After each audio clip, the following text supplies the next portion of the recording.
Agenda Cast, episódio 33. E esse episódio está imperdível, mega especial. Vamos iniciar uma série sobre sistema de proteção de militares. E estamos aqui com especialistas no tema.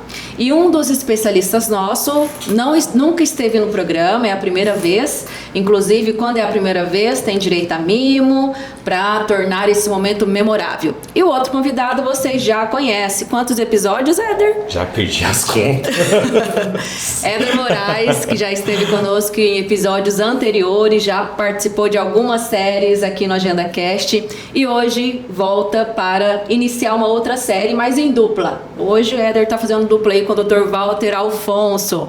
Dr. Walter é um dos especialistas nossos aqui da empresa, conhece muito, dos que mais conhece de regras, principalmente de militares, que é o nosso tema de hoje, com uma bagagem gigantesca. Vou deixar ele falar um pouquinho mais sobre ele. Dr. Walter, para que esse momento fique memorável, quero entregar o mimo, que é a caneca do Agenda Cast. O senhor tomar um chazinho, tomar um tereré, tomar uma água também, café, enfim, o que o senhor achar que deve tomar com a caneca para que fique memorável esse momento aqui no Agenda Cast. Bem-vindo!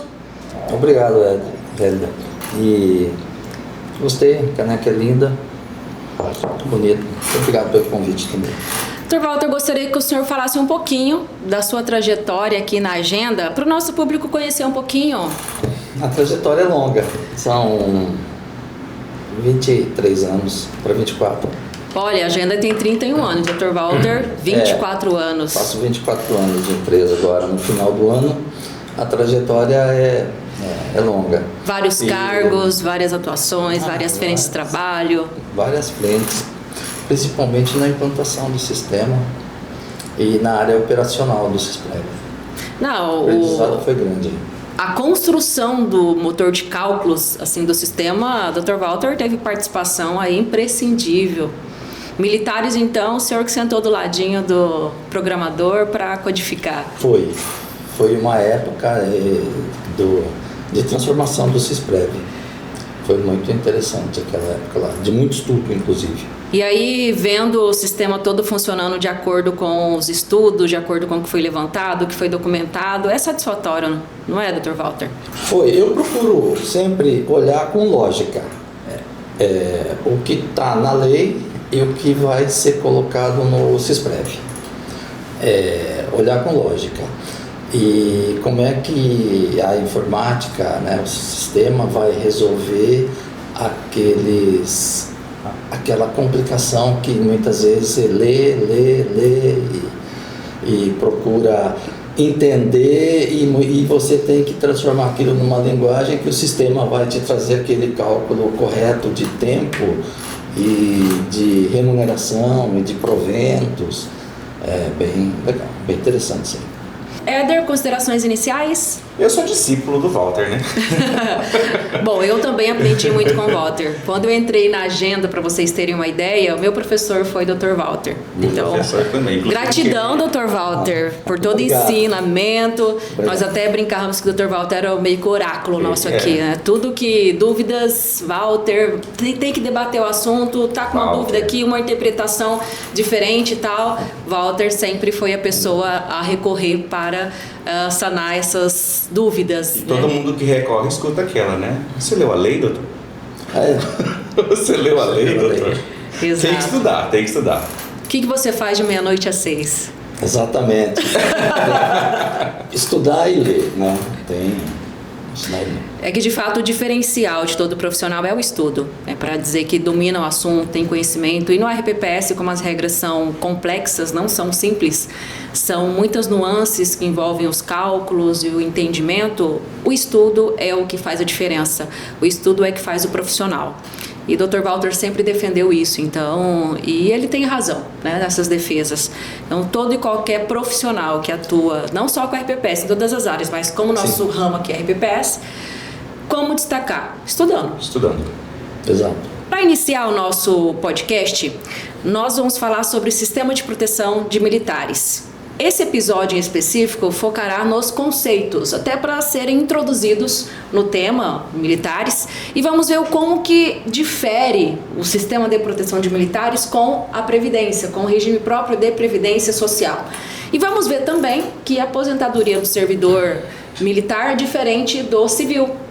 Não se fala em aposentadoria para civil, e sim em reserva e reforma. Tudo isso nós falaremos aqui para desmistificar um pouco e todos ficarem cientes de como funciona, quais são os principais conceitos. E já para iniciar, e aí eu vou passar a bola para vocês, acho que a divisão aqui para nós fazermos pode um complementar o outro, sim, sem problema nenhum. Acredito muito que vamos enriquecer aqui, né? A ideia de estarmos os três e até para ter um debate com mais pessoas, né? Vamos entrar no início. Conceito, o que é reserva e reforma e no que ela difere da aposentadoria dos civis, para nós iniciarmos aqui já falando do tema. Hoje, Walter, se militar fosse, né, nosso militar, ele está meio que numa reserva, ele está no home office ali, né? Ele está na reserva, né? Trazendo para os militares esse contexto de reserva e reforma muito bem colocado no início, é que não existe a aposentadoria do militar, né? Existe a inatividade militar. A reserva vem de um conceito que a gente pode utilizar no nosso cotidiano, que é reservar.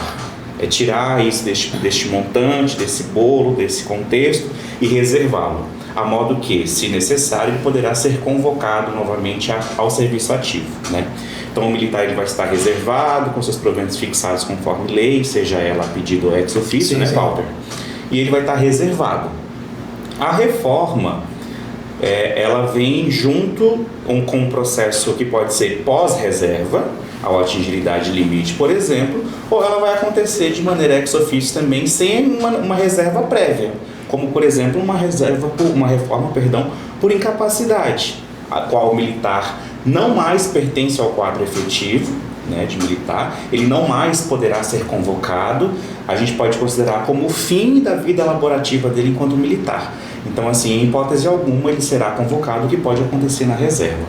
O Walter pode contribuir conosco. É isso mesmo. A reserva, ela pode haver convocação a qualquer momento, porque tem militar que tem especialidades, né? E muitas vezes ele pode ser chamado a voltar para exercer a especialidade dele, caso não tenha outro. Então, isso realmente ocorre. E a reserva, ele continua ainda ligado ao órgão, né, de origem dele lá, da Polícia Militar, e ele continua também aguardando a definitividade da reserva dele, que ele vai para a reforma por idade mais no futuro. E é interessante.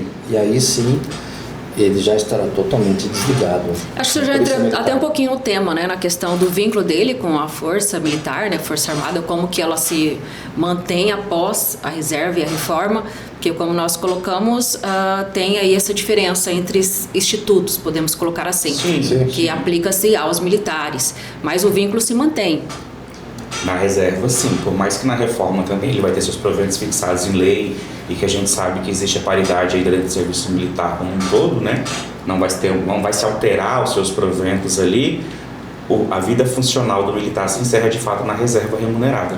Inclusive existem tribunais de contas que não homologam nem analisam atos de reserva remunerada, porque ele considera que na reserva remunerada o militar ainda está de alguma forma vinculado ao comando geral militar, ele ainda está vinculado àquela força militar. Então não faria sentido analisar o processo da reserva dele, porque é só uma fase funcional da vida do militar, né? E aí, de fato, quando ele é reformado, aí neste momento sim, há a conclusão do seu ato, há um acórdão publicado em cima da legalidade do seu processo de reforma. Vamos lembrar que a definitividade dele, né, que ele não será mais reconvocado. Sim. Ele, quando ele vai para a reforma, ele tem três circunstâncias, né? Ele vai na reforma por incapacidade permanente, ou por idade, ou disciplinar. São as três condições. Nenhuma das três condições ele retorna, ele é convocado para serviço ativo. Serviço ativo. Eu acho que recentemente na nossa história, que a gente pode citar como exemplo, há cerca de uns 4, 5 ou 6 anos, não me recordo ao certo, teve uma crise na segurança pública do estado do Ceará, né? E naquele momento o governador, através do comandante-geral da Polícia Militar, convocou militares da reserva remunerada para que voltassem ao serviço ativo, para que voltassem à rua em nome da garantia da ordem, né? Isso é um bom exemplo que tem. Então hoje, aqui dentro do estado de Mato Grosso ou qualquer outro estado, onde há uma necessidade de garantia de ordem a nível estadual, sem que haja interferência de forças federais, o governador e o comando da Polícia Militar têm autoridade para reconvocar esses militares reservados, não reformados, à ativa, para que eles voltem ao patrulhamento ostensivo, né? Hoje a gente também tem muito militar que já foi reservado, mas faz segurança, por exemplo, dentro de fóruns, de tribunais de justiça, dentro das próprias escolas cívicos militares, há bastante participação de militares reservados. Vem em conjunto com aquilo que o Walter colocou da especialidade, né? E essa volta deles tem um prazo determinado? Aquela missão finalizou, ele retorna para a reserva? Como que funciona nesse aspecto? Da temporalidade, né? A convocação se dá pela necessidade, findada a necessidade, ele pode voltar à sua reserva. E salvo se ele atingir a idade limite ainda dentro da atribuição que ele está fazendo, ele é reformado ex officio porque atingiu a idade limite. Então, só lembrando que na questão, se houver convocação do militar que está na reserva remunerada, ele tem uma gratificação, uma verba que ele recebe, mas ele não deixa o status dele de reserva. Ele vem, faz o trabalho dele e ele tem uma gratificação por isso. Ele tem uma verba especial, né, que ele recebe por ter retornado à corporação, mas ele vai continuar recebendo também até por ter um incentivo, né? Para ele sair da reserva e vir atender a missão pela qual ele foi convocado. Então aí ele recebe um plus a mais para que ele tenha essa motivação para vir animado para a missão, né? O serviço militar ele vem de uma questão de hierarquia e obediência, né? Então assim, a animação não faz parte da disciplina militar, né? Ele cumpre por obrigação e o dever de servir. Eles talvez venham como um abono de permanência, que a gente já tem falado no passado, né? Como se ele recebesse um incentivo para se permanecer no serviço ativo. Por mais que haja essa hierarquia e tal, com certeza a questão remuneratória, por ser uma verba especial que complementa, querendo ou não, um pouquinho a sua renda, é um fator de incentivo. Com toda certeza. Falando um pouquinho em relação a posto, graduação, como que se dá essa hierarquia que nós acabamos de falar, né? Entre os militares, quando ele está na ativa e de quando ele vai para a reserva ou reforma, como que funciona esse contexto a título de posto e graduação ali na carreira dos militares? Então, o posto e graduação, ele está também baseado na hierarquia e na disciplina. A hierarquia e a disciplina, elas são a base, né, institucional da Polícia Militar. E a responsabilidade cresce com o grau hierárquico. Quanto mais você sobe na carreira, maior o seu grau de responsabilidade. E a disciplina é a obediência às normas e acatar as normas recebidas sem discussões, né? E até por isso que na Polícia Militar, no Corpo de Bombeiro Militar, nas Forças Armadas como um todo, porque quando a gente fala de militar, a gente sempre foca muito em Polícia Militar, né? E existe ali o Corpo de Bombeiro Militar, muito importante também, e deixar claro que quando a gente fala de Grupo Militar, de Corpo Militar a nível de Estado, nós estamos falando de Polícia Militar e Corpo de Bombeiros Militares. Nessa questão que o Walter coloca, muito interessante, da hierarquia e disciplina também, quando nós estamos tratando principalmente dentro de oficiais que chegam até coronéis, tenentes coronéis, por exemplo, é muito interessante a forma que essa promoção se dá, né? Não vai ocorrer de termos pessoas com níveis distintos, com tempos distintos de corporação, e eu cheguei agora tenente coronel e já tem uma pessoa tenente coronel aqui há um tempo e eu seja alçada a coronel e ele não, né? Justamente por conta desse respeito à hierarquia. E é muito levado a sério isso dentro das corporações, até porque quando acontece a promoção de um militar, né, a gente sempre tem noticiado nas televisões, nos jornais, na ampla mídia, é um evento público, no qual o governador do estado, o comandante-geral da polícia, do Corpo de Bombeiro Militar, vão estar ali para fazer essa promoção dos oficiais, né? Do praça também acontece na mesma sequência. Essa distinção é somente como se fosse uma carreira diferente de praça e oficial, mas ambos estão seguindo a mesma trilha, né, os mesmos critérios, né? Então a gente sempre está baseado dentro da hierarquia e da disciplina, né? E só lembrando que a hierarquia e a disciplina também existe entre os oficiais, entre os militares da ativa, os da reserva remunerada e os da reforma.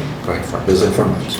Uma vez militar, ad sempre eterno militar. Isso. Ad eterno Exatamente. militar. Sempre. E essa questão que você colocou das promoções, elas se dão por meio de processo seletivo, por tempo, por carreira? Como que acontece as promoções dentro das corporações?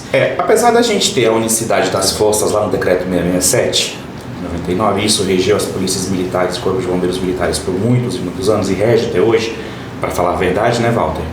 Também tem a 3.954 e os estatutos dos militares nos estados. Esses estatutos aqui vão prever. Eles diferem um pouco entre si, né? Não são uniformes, em que não todos há uma são regidos unicidade. da mesma forma. A base é a mesma, né? A base é a mesma.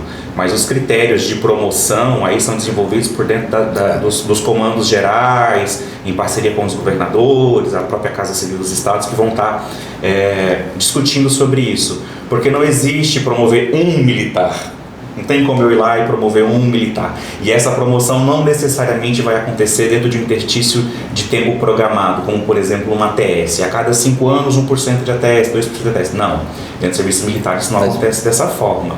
É quase que discricionário, vamos assim dizer, mas não é um discricionário quando eu digo eu quero para um, não quero para o outro. É discricionário porque fica a cargo de quem está ao comando dessa força militar do Estado, chefe de Estado do Executivo, para promover essa ação de alçar a patentes, a pós-graduação superiores dos militares que estão na ativa. É porque em alguns estados acontece o fato de uma coisa é estar na ativa e quando vai para reserva ou reforma, em alguns locais, ele inclusive vai para posto superior e passa a receber o subsídio daquele posto superior pela qual ele está indo para a inatividade. Da mesma forma que pode acontecer uma promoção pós-mortem. Mas isso são regramentos jurídicos específicos das legislações estaduais que prevêem critérios específicos para que essa promoção aconteça. Por exemplo, o militar que faleceu em combate, né, vai instituir pensão. Ou o militar que tem alguma questão, alguma relevância na sua vida enquanto ativa, quando aposentado, vai aposentado com posto superior. Isso quer dizer que o militar não foi promovido a um posto de graduação superior. É importante colocar isso, é importante deixar isso bem claro. A um posto superior, entendeu? Essa promoção que a gente cita não é que ele sai de um posto de graduação de uma patente para superior. Os proventos da sua pensão por morte, que ele vai instituir pensão por morte, ou da inatividade militar dele serão equivalentes ao posto superior. Do posto superior. Existe legislação, que inclusive a gente chama, em outros estados, de duplo salto, no caso, né, que não é nem o imediatamente mais um. Mas isso aqui, repito, são legislações estaduais específicas que vão estar disciplinando a fixação dos proventos dos militares e o critério para sua inatividade. Em cada estado, os militares têm que observar a sua legislação ali local, o estatuto e todas as demais que regem ali o sistema de proteção para hoje averiguar... Sim, pela 3.954. Exatamente, para averiguar o funcionamento disso. Nós estamos falando do sistema de proteção militares, mas antes, num passado não muito distante, era RPPS também. Os militares eram geridos pelo RPPS. Hoje continua em alguns estados, mas num formato diferente, porque veio o sistema de proteção. Como foi essa transição do modelo de RPPS para proteção de militares? O que mudou com essa transição e como que ficou o funcionamento posterior a essa mudança? Me permita. Com certeza, essa mudança, ela ocorreu com a 103. Emenda Constitucional 103 de 2019. Com a alteração do artigo 22, parágrafo 21 da Constituição. E essa alteração insere no inciso 21 desse artigo 22 da Constituição, que cabe ao Executivo Federal legislar sobre inatividade e pensão dos militares. Posteriormente vem a 13954, a emenda constitucional 103, ela é de novembro, e a lei 13954 é do final de dezembro, é do mês de dezembro. E aí muda. E aí a 13954 traz o sistema de proteção social dos militares. para a Polícia Militar e Corpo de Bombeiro. E é interessante, Walter tem até mais propriedade do que eu, porque ele viveu isso mais tempo do que eu, que antes do sistema de proteção social dos militares, alguns estados já tinham seus RPPMs, né, Walter? Já existiam os regimes próprios de previdência militar. Que é diferente do sistema de proteção social dos militares. Totalmente. É um regime próprio, de fato, né? Porque nós estamos falando de sistema de proteção social. Exato. Não é só previdência. Deixa de ser previdência, que é caráter contributivo e solidário, e passa a ser um sistema de proteção. Isso. Inclusive, o sistema de proteção social dos militares prevê contribuição dos ativos, inativos e pensionistas para a formação de pagamento de pensão. Os militares inativados, os reservados e reformados, são custeados pelo Tesouro. Então, toda a contribuição que é recolhida da atividade militar é para o custeio de pensões. É por fundo de pensão, a formação do fundo. Exato. Hoje, eu desconheço um sistema de proteção que seja gerido por entidade diferente da própria unidade gestora do RPPS. E é muito interessante a gente trazer esse tema, porque assim, as pessoas falam, o RPPS está gerindo o sistema de proteção. Não. Existe uma unidade gestora, que são os institutos de previdência, e esses institutos estão gerindo o RPPS e o sistema de proteção social dos militares. Porque na legislação que criou o sistema de proteção dos militares, aqui do estado de Mato Grosso, por exemplo, na própria legislação já designou o MT-Prev, que é a unidade gestora, para fazer a gestão do sistema de proteção dos militares. Perfeito. E o que é fazer a gestão do sistema de proteção dos militares? Gerir os recursos, gerir os processos, gerir essa massa, incluir eles nas previsões orçamentárias, atuariais, né, e fazer os investimentos para que esse fundo de pensão cresça com as mesmas boas práticas que já são aplicadas dentro do regime próprio. Por que disso? Porque essa gestão unificada é custoso, é oneroso para o Estado. Criar um outro órgão, uma outra entidade, contratar sistema, promover concurso público, qualificar pessoas para gerir essa massa, enquanto eu já tenho um grupo ali qualificado na gestão do regime próprio. Que inclusive já fazia esse trabalho antes. Fazia esse trabalho. Óbvio que há distinção. Sim. Tanto é que nesse passado não tão recente, nós estamos falando aqui em 2025, são 5 anos, de uma entrada maciça da 103 e da 13954, houveram várias ações diretas de inconstitucionalidade relacionada à contribuição previdenciária, né? Exato. O militar tinha contribuição previdenciária, passou a contribuir pelo sistema de proteção, nós tínhamos ali contribuições até o teto, após o teto do regime geral, que também se aplicava ao militar, e depois o militar passou a contribuir sobre a totalidade dos seus proventos, né? Houve as isenções de salário mínimo, ou que foi fixado diferente disso pelos estados e municípios, inclusive, especificamente estado, porque é força militar.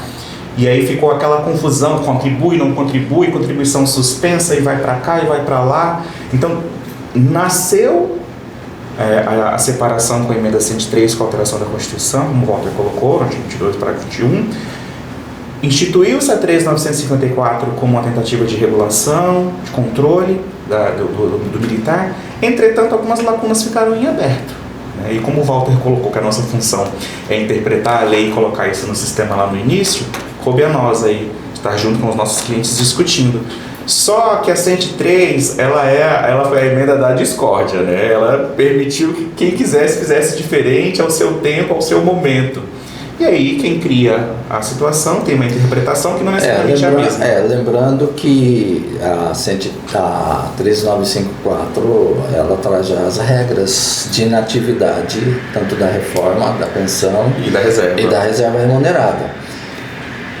Coube aos estados adaptar suas leis e acertar muitas vezes regras de transição, que também a 3954 trouxe também uma regra de transição. Mas causa um problema. Mas os estados também tiveram essa capacidade de criar, talvez. Tiveram essa abertura também para poder ali tanto adaptar a regra de transição. Mas daí para frente segue o que está na 13954. E o sistema de proteção social dos militares é uma entidade diferente do RPPS. Todos os seus recursos é para pensão, como a gente colocou antes. O RPPS recolhe para pagamento de aposentadorias e pensões, o sistema de proteção recolhe para o pagamento de pensões. Todo o valor necessário para quitar a folha de reserva e reforma é oriundo da fonte do Tesouro. Então o governo tem que aportar mensalmente o valor necessário para quitar as aposentadorias, as reservas e reformas, as aposentadorias dos militares. No mais, né, o sistema de proteção ele está ali intrinsecamente vinculado ao regime próprio, nas suas normas. A Secretaria da Previdência, que vai estar editando normas relacionadas aos RPPS, o sistema de proteção vai estar seguindo o mesmo, porque a unidade gestora não vai fazer a distinção de uma coisa da outra. Então, a sua diferença está na aplicação dos recursos, na contabilização desses recursos, né, porque vai ser um pouco diferente. Hoje, o Tesouro aporta no RPPS, enquanto o RPPS é deficitário e precisa ter aquele valor para cobrir sua folha. No sistema de proteção, não. O Tesouro já tem 100% dessa folha, independente de um fundo ser superavitário ou deficitário. Então, existem essas distinções mais na parte contábil, administrativa, financeira. No dia a dia, administrativamente, é a unidade gestora que aplica as mesmas prerrogativas em ambas as situações. Mas os militares têm um fundo o sistema de proteção, quando eles criaram o sistema de proteção, a própria lei do Estado cria um fundo onde a contribuição do militar ela está sendo depositada lá para o pagamento das pensões. Das pensões. Sim. E da reserva, e da reforma também. A diferença para os RPPS, uma das, digamos assim, apesar dele já fazer a gestão dos militares antes e passou a ser um sistema de proteção, eles continuaram gerindo. Sim. Mas com a distinção de que no cálculo atuarial não entra mais os militares, a projeção que eles faziam, né? Tudo que a RPPS fazia era também com os militares. Porque contava-se isso com a nível de receita Estado. E contava-se com essa despesa. Exatamente. Que hoje não faz mais parte do projeção RPPS. atuarial, então todo esse trabalho que tinha antes como olhar do RPPS mudou-se puramente para o sistema de proteção. Então, os militares não são mais embutidos aí nesse bolo, digamos assim, da massa de segurados do RPPS para os fins que o RPPS atua. E apesar de ser uma gestão da unidade gestora que normalmente é conduzida por civis, há uma grande presença de militares dentro da condução dos trabalhos. É importante deixar claro. Na grande maioria, sim. Tem ali uma diretoria militar, que são os militares que fazem parte, os militares que fazem as análises dos processos, a concessão. No corpo do RPPS, os militares são ali participantes, né, para fazer essa gestão. Mas eu quero lembrar que o sistema de proteção social dos militares, ele tem que encaminhar vários documentos para o Ministério da Previdência. Sim. Vários documentos. Sim. Então, continua havendo as exigências de documentações, de regularidade para ser cumprido. É auditado também. O Secretaria de Previdência, de tempos em tempos, vá até as localidades para auditoria e com o sistema de proteção também. Até porque, para se manter uma organização, é necessário que haja auditoria, é necessário que haja exigência de prestação de informações, prestação de contas que sejam enviadas e tal. Isso não muda, né? Continua havendo essas exigências para manter ali uma organização. É uma organização mínima, podemos colocar. Tem algo mais que vocês lembram assim que difere um pouco a RPPS do sistema de proteção? Em linhas gerais, eu acho que os primeiros temas dessa série que a gente vai estar trabalhando, de fato, é isso, né? É uma guinada na gestão. Não, né? Em linhas gerais, não se aplica o RPPS ao sistema de proteção social dos militares. Hoje é totalmente distinto, sim, então, não se confunde mais. Não, já não se confunde mais, então diferenças todas. Como eles não se confundem mais, não tem... Se conversam, mas não se confundem. É óleo e vinagre. Eles não... Então, funciona bem junto, mas não se mistura. Lembrar de diferença não há... Simplesmente a 13954. A diferença já é RPPS, sistema de proteção e sistema de proteção. Pronto. Exatamente. Tem que estudar, né, doutor? Tem que estudar. Caminhando para o fim do nosso podcast de hoje, passou rápido, né? Nós aqui no bate-papo passou assim voando.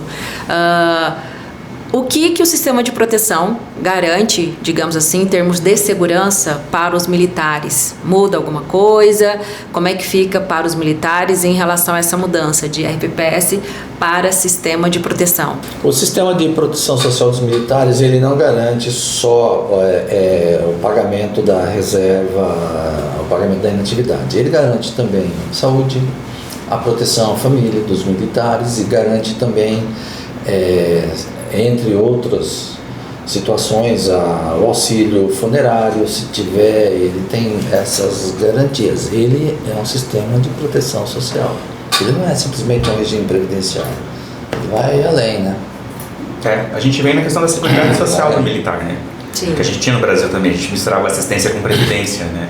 É óbvio que, desculpa, Imagina. te interrompendo, mas é óbvio que o militar vai provavelmente recolher algumas alíquotas para manutenção disso tudo. Para fazer frente a todos esses outros benefícios aí. Para fazer frente a essas despesas todas, ele deve recolher uma alíquota para a saúde, mas ele é algo bem mais amplo do que um simples regime previdenciário. É porque o RBPS ele restringe a apostadoria e a pensão. Exato. Com a 103, restringe esses benefícios. Não pode se criar benefícios além destes. Sim. Agora o sistema de proteção não tem essa restrição. Tanto que houve, depois da 103, essa restrição, né, jogou-se ali para o ente federativo a concessão dos temporários, né? Exato, auxílio-doença, maternidade e tal. Né? E dentro disso do sistema de proteção, com esse caráter de proteção, né? Inclusive a gente estava até comentando e falando sobre os pilares, né? O militar, ele precede uma dedicação exclusiva à sua vida, né? O militar, ele está sujeito ao risco antes, durante e depois da atividade militar, né? Então é tratar diferente os diferentes. Por isso essa distinção do sistema de proteção tem como pilar do militar a continuidade do pagamento da sua reserva, da sua reforma, o apoio, o amparo à sua família e a questão assistencial, como o Walter colocou na questão do funeral. Então, os pilares que estão ali erguendo o sistema de proteção é com base na gratidão, vamos assim dizer, que o governo, que a sociedade tem para com o militar brasileiro, no caso, né? Que a gente precisa dar uma contrapartida nesse sistema de proteção, e o Estado dá essa contrapartida em nome da sociedade como um todo, garantindo a seguridade social, a assistência e a sua previdência, vamos assim dizer. Os profissionais que protegem a sociedade, Exato. protegem os brasileiros, agora são protegidos pelo Estado. Pelo seu sistema de com proteção. o sistema de proteção social. Essa é a analogia perfeita que a gente consegue fechar bem essa questão. Algo a acrescentar, Dr. Walter? Que o senhor acha que nós devemos aqui complementar, nível de conceitos, sistema de proteção? Eu acho assim, os militares batalharam para ter essa questão, né, durante a reforma da 103, quando a 103 corria, e eu acho que a nós cabe... Eles batalharam e conquistaram o sistema de proteção. Né? Então, sim. E a nós, enquanto sociedade civil, cabe respeitar e apoiar. Respeitar. Até pela diferença que nós já colocamos, né, da atuação que eles têm, o risco que eles estão expostos, então tudo isso é válido. Bom, então vamos encerrar por aqui hoje esse podcast, lembrando que nós temos mais 2, então teremos mais um, que será o episódio 34, e em seguida o outro para fechar essa série sobre militares e conseguirmos passar um pouco mais de como funciona o sistema de proteção. E antes de concluir, gostaria das considerações finais dos senhores. Vou começar com o Dr. Walter agora. Comecei com o Éder no início, agora com o Dr. Walter. Considerações finais para fechar esse podcast, Dr. Walter? É só te agradecer pelo convite. Foi ótimo participar. Uma experiência diferente, né, Dr. Walter? Bem diferente, uma experiência bem diferente. E obrigado pelo convite. Muito bem, eu que agradeço a participação do senhor por vir aqui, enriquecer, se disponibilizar. Vocês que não conhecem, o Dr. Walter tem 73 anos, aposentado, motivado. Exato. E não abre mão, e nós também não abrimos mão, está atuando conosco aí desde a pandemia home office, mas sempre que necessário ele vem presencial, como hoje para gravar o podcast. Gratidão, Dr. Walter, saiba que a contribuição do senhor é imensurável. Obrigado. Para a Agenda Assessoria. Obrigado. Éder, considerações finais? Agradecer a oportunidade de estar mais uma vez, hoje também com uma experiência diferente com o meu grande amigo Walter aqui. Oficial e praça, né? Estamos aí, sempre crescendo. O Walter é um parceiro de estudo, de discussão. Eu posso te garantir que eu não faço nada relacionado a chamadas do CISPREV de regras e requisitos sem trocar uma ideia com o Walter antes, né? Às vezes a gente concorda, às vezes a gente discorda, mas a gente tudo sempre faz parte, né, do negócio. Um caminho, né? Agradecer de novo pelo convite. A gente está aqui conversando ainda, acredito que o Walter daqui um dia vai pedir a música dele também. Certamente, vamos fazer 3 episódios. 3 episódios tem que ter a música do Walter. Vai pensando aí, doutor, pode ser Pink Floyd, o senhor que sabe, tá? Mas vai dar certo. Diana. É pra dar certo. E agradecer mais uma vez, Hélida, obrigada pelo convite. Gratidão, Éder, pela participação mais uma vez, por sempre estar disposto a estar aqui conosco, compartilhando conhecimento, também tem enriquecido muito o nosso podcast, fomentado o conhecimento, fomentado com que com que as pessoas busquem mais conhecimento, busquem aprofundar mais. Sim. Acho que essa é a ideia, né? De nós estarmos aqui compartilhando um pouco do conhecimento, mas que vocês que estão nos ouvindo não se restrinja só ao que nós colocamos aqui, mesmo porque tem um horário definido, nós não temos condições de esgotar o tema. Mas se buscar materiais, legislações sobre o tema, vão ir muito mais além. Esse é o nosso objetivo. Queremos apenas dar um disparo para que vocês busquem mais e cresçam mais, evoluam muito mais no tema e no assunto. Gratidão a você que ficou conosco até aqui, ao final do Agenda Cast. Somos muito felizes por tê-los na nossa audiência. E o Agenda Cast fica por aqui. Você que ainda não segue a Agenda Assessoria, siga-nos nas redes sociais, Instagram, Spotify, YouTube, LinkedIn. Estamos em todas as redes buscando compartilhar o conhecimento. Afinal, para nós, o mais importante é conectar com vocês. Muito obrigada e até a próxima.